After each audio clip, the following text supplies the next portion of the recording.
فاضية وهم بيهربوا جروا معاهم كذا واحد من أهل القرية ومن ضمنهم البنت الصغيرة. عيال فانج حاولوا يلحقوهم بس فانج وقفتهم بحزم. الخطر كبير قوي وهي مش مستعدة تعرض عيالها لحاجة زي كده.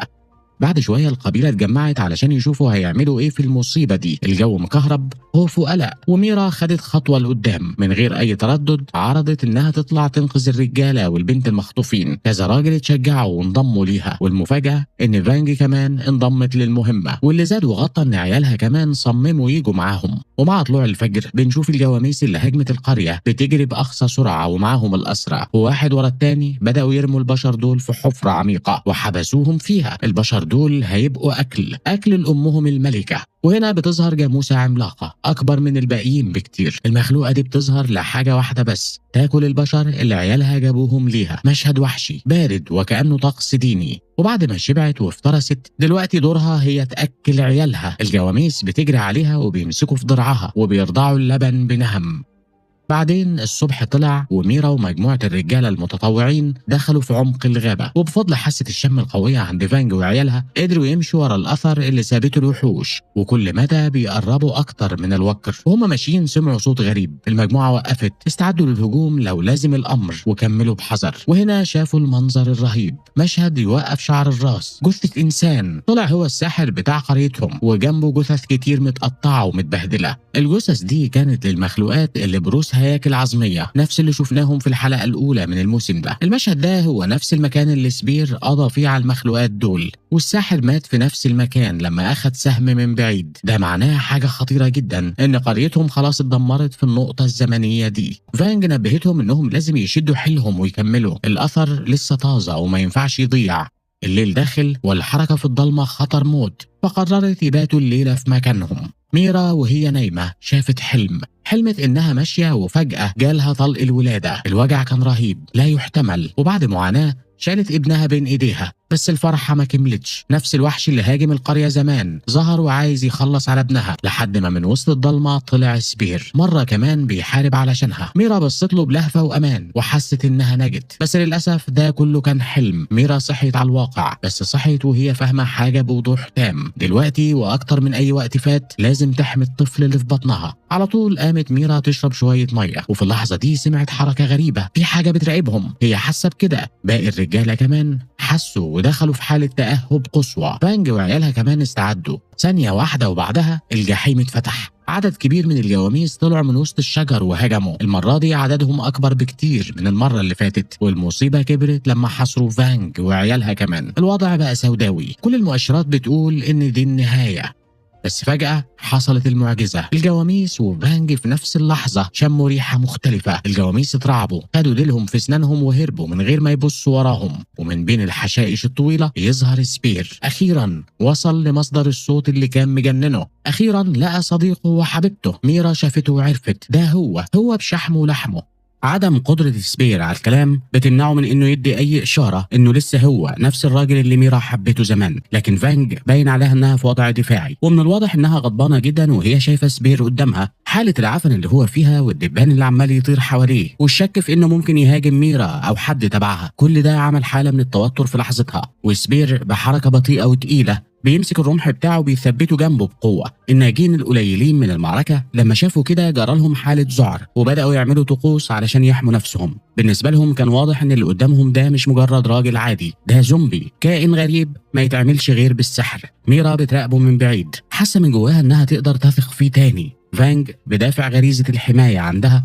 بتحاول تمنعها وهي خايفة إن حاجة وحشة تحصل. رغم كده ميرا بتزقها وبتقرب من سبير بالراحة، بإيدها بتبعد الدبان اللي حواليه، والاتنين بيفضلوا باصين لبعض في صمت. ميرا بتعرفه بنفسها. الطريقة اللي نطقت بيها اسمها فكرت سبير على طول بأول يوم عرفت فيه نفسها. ميرا بتكرر اسمها مرة ورا التانية، وسبير مفيش في ايده غير انه يبص لها وبس، غرقان في ذكرياته، وفاهم ان الست اللي قدامه دي هي اللي حبها لما كان لسه عايش. وعلشان مش قادر ينطق ولا كلمة، سبير بيطلع صرخة. الصوت ده خلى فانج تبقى في وضع هجومي فورا وتطلع زئير قوي في وشه. ووقتها فهم الكائن اللي قدامه ده هو صديقته، الزميله اللي كانت معاه في مغامرات ما بيخلصش عددها. ولانه مش قادر يشرح بالكلام هو عارفهم قد ايه، سبير ما لقاش غير الاشارات والحركات علشان يحاول يوريهم كل اللي شافه وتعب فيه علشان يوصل لهم تاني. مفيش اي حاجه من دي كانت كفايه، لا فانج ولا ميرا قدروا يفهموا سبير عاوز يقول لهم ايه. ومرت ساعات والليل دخل وكلهم محتاجين يرتاحوا. لما لقوا ان الميت الحي ده مش خطر عليهم دلوقتي ولا باين عليه انه عاوز يهاجمهم، قرروا يفضلوا في مكانهم يقضوا الليله. ميرا بصت له بتركيز وبعدين خبطت بالراحه على الارض بتشاور له يقعد زي ما هي قاعده. سبير اخد كام ثانيه علشان يفهم هي عاوزه تقول له ايه، وفي الاخر قعد.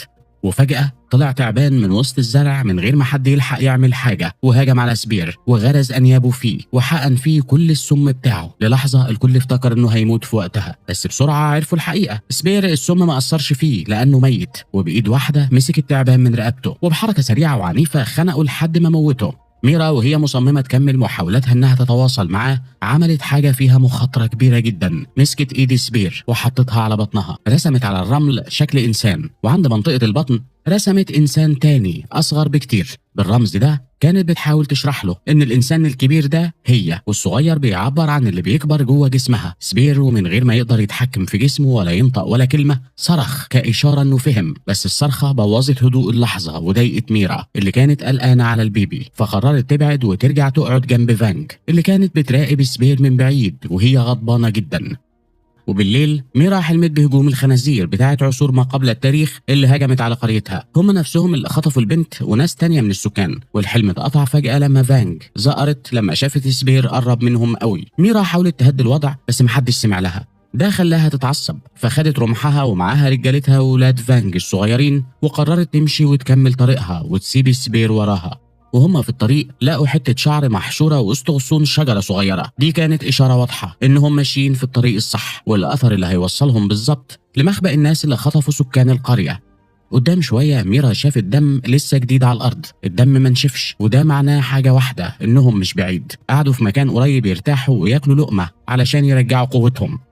سبير اللي كان متابعهم طول الوقت قرب من ميرا وهو فاكر اللي هي علمته له، غرز رمحه في الارض وقعد جنبها. فانج عملت رد فعل في وقتها وهي متغاظه بعدته عنها من غير تردد. الحركه دي عملت مواجهه مشدوده ما بين الاتنين، صريخ وزئير ونظرات كلها تهديد ملا المكان، في حين ان ميرا كانت بتحاول تهدي اللعب. التوتر ده اتفك فجاه لما طلع خنزير بري صغير من وسط الزرع، ده كان وقت مثالي للصيد، كلهم كانوا جعانين. غريزه الصيد عند فانج اشتغلت فورا وهجمت ورا فريستها. سبير لما شاف كده افتكر ذكرى من حياته القديمه لما كان بيصطاد علشان يعيش. في الاول معرفش يتصرف ازاي، بس بسرعه الذكرى اشتغلت. هما الاتنين بداوا يطاردوا الفريسه، الاتنين صيادين ملهمش زي. فانج هي اللي بدات الاول وكانت اقرب واحده انها تمسك الخنزير، بس سبير سبقها باستخدام الرمح وهو في الاخر اللي قدر يموته. الحركه دي خلت فانج تولع نار، من غير تفكير هجمت على سبير وخبطته في شجره علشان تاخد منه الفريسه، بس سبير ما سكتش وبكل قوته الغشيمه زق فانج بعنف لدرجه انه وقعها على الارض. الوقعه دي مش بس خلت الديناصوره تغضب اكتر، دي كمان بوظت الفريسه اللي اصطادوها خالص.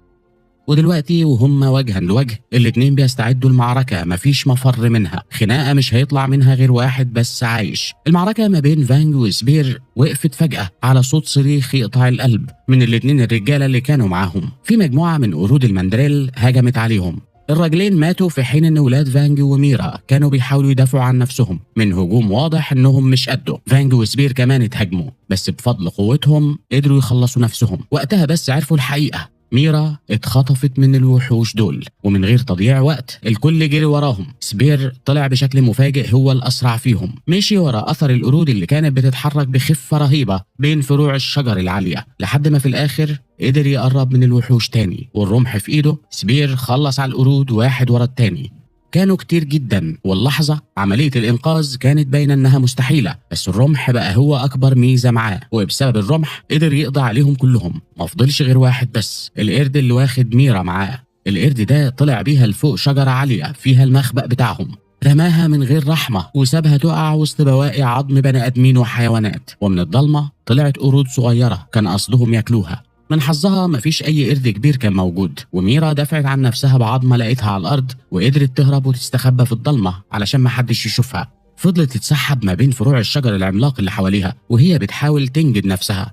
بس في قرود تانية كبيرة ظهرت وخلتها تفقد توازنها وتقع في الهواء. ميرا قدرت تمسك في فرع شجر مدلدل، بس كانت مسألة وقت قبل ما يوصلوا لها. في اللحظة دي بالظبط وصل سبير علشان يخلص على الوحوش، وفي وسط الهيصة دي كلها ميرا وقعت من فوق. سبير رمى نفسه من غير تفكير، لحقها بين دراعاته واستخدم جسمه علشان يخفف الصدمة، وفضل يتخبط خبطة ورا التانية لحد